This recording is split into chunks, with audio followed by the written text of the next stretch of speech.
السلام علیکم ورحمۃ اللہ وبرکاتہ۔ اگر ہم سمجھتے ہیں کہ حرام اور حلال کا تصور صرف اسلام میں ہے اور حلال کی برکت اور فائدہ صرف مسلمانوں کو ہوتا ہے تو یہ سراسر غلط ہے۔ اگر یہ ٹھیک ہوتا تو کوئی بھی غیر مسلم شخص یا ملک ترقی کی وہ معراج حاصل نہ کرتا جو کل، آج یا آنے والے کل میں بھی شاید ان کو حاصل ہوگی۔ زیادہ تفصیل میں نہیں جاتا، آپ کو مختصراً ایک حقیقت بیان کر دیتا ہوں جو اس نقطے کو واضح کرنے کے لیے کافی ہوگی۔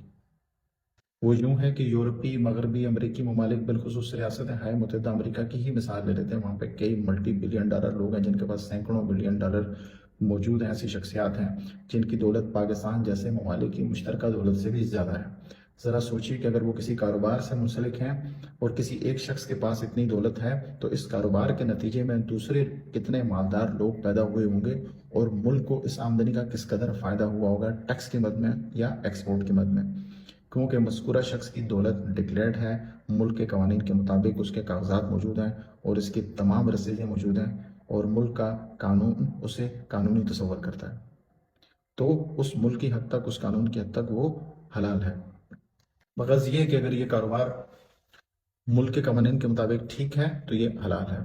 چنانچہ اس کی برکت سے نہ صرف لوگ مضبوط ہوئے بلکہ ملک مضبوط ہوا، بلکہ وہ شخص خود اپنے دوسرے لوگوں کے لیے ایک مثال بنا، بلکہ وہ ملک بھی دوسرے ملکوں کے لیے ایک مثال بن کر سامنے آیا۔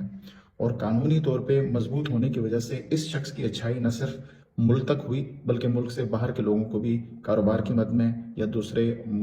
یعنی اخلاقی یا مالی فوائد کی مد میں حاصل ہوئی، بلکہ اس کی اچھائی ایک دوسری شکل میں نکل کر پوری انسانیت تک بھی پھیل جاتی ہے، جس کو میں دوبارہ آپ کو بہت ساری مثالیں نہیں دوں گا۔ ایک مثال سے سمجھانے کی کوشش کروں گا کہ بل گیٹس کو دیکھیے، جن کی فاؤنڈیشن دنیا میں دکھی انسانیت کی خدمت کر رہی ہے اور اس کے اوپر انہوں نے billions and billions of dollars اس کے اوپر وہ خرچہ کر رہے ہیں اور لگا رہے ہیں۔ زیادہ دور نہیں جاتے، اپنے ساتھ والے ملک یعنی پڑوسی ملک بھارت کی مثال لے لیں۔ وہاں پہ رتن ٹاٹا، عظیم پریم جی، مکیش امبانی اور اڈانی جیسے لوگ موجود ہیں۔ اگر آپ ان سب کی دولت کو دیکھیں گے تو وہ پاکستان کی مشترکہ آمدنی، لوٹ کھسوٹ، چوری ڈاکے، کرپشن سے کہیں زیادہ ہے۔ اور آپ صرف اگر کووڈ-19 کا زمانہ لے لیں، کسی اور مصیبت کا وقت لے لیں یا عام وقت میں دیکھیں، ان کے رفائی کام وہ ملک کے لیے کس طرح سامنے آتے ہیں، ملک کے لیے اپنا پیسہ لگاتے ہیں، ساتھ ساتھ وہ اپنے کاروبار کو وسعت دے کر کروڑوں لوگوں کو نوکریاں اور مالی فوائد پہنچا رہے ہیں، بلکہ بھارت کی ایکسپورٹ میں بھی اپنا ایک اہم کردار ادا کر رہے ہیں۔ اس کا ایک اور فائدہ یہ ہو رہا ہے کہ بھارت کی باہمی تجارت دوسرے ملکوں کے ساتھ فروغ پا رہی ہے۔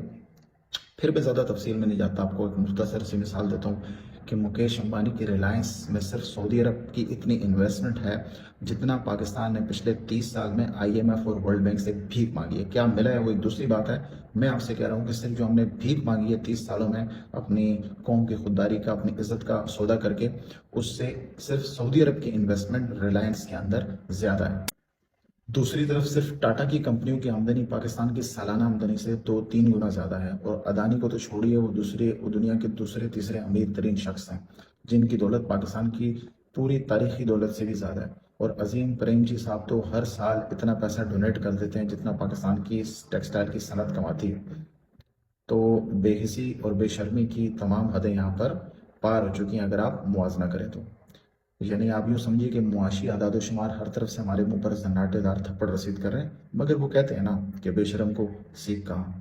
نتیجہ کچھ یوں ہے کہ بھارت کے ریزرو جو ان کی سینٹرل بینک ہے، مرکزی بینک کے پاس وہ 600 بلین سے بھی زیادہ ہیں، یہ میں ڈکلیئرڈ کی بات کر رہا ہوں، سونے کے ذخائر اس کے علاوہ ہیں، اور پاکستان کے پاس اس وقت محض 6 بلین ہیں، وہ بھی مانگے تانگے کے۔ آپ ذرا سوچیے کہ اگر نواز شریف، زرداری، ملک ریاض، میاں منشا جیسے لوگ 2 نمبری، دھوکہ دہی، فراڈ اور کرپشن نہ کرتے اور بھارت کی طرح یا دوسرے ممالک کی طرح یا ان کے جو مالدار لوگ ہیں ان کی طرح صحیح معنوں میں کاروبار کرتے، تو نہ صرف ان کو اپنے پیسے نہ چھپانے پڑتے بلکہ روز کی گالیاں اور لعن طعن بھی نہ سننی پڑتی،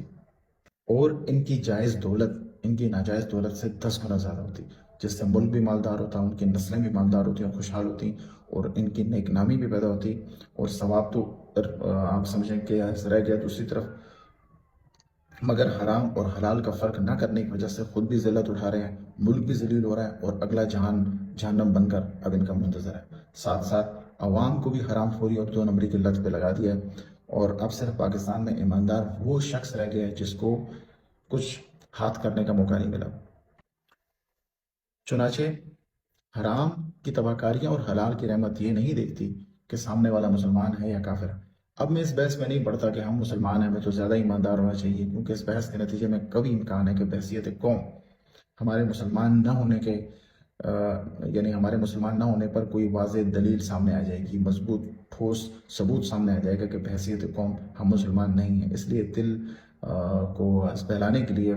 اپنے آپ کو مسلمان قوم سمجھتے ہوئے میں اسی نقطے پر آپ سے اجازت چاہوں گا۔ السلام علیکم ورحمۃ اللہ وبرکاتہ۔ بہت شکریہ۔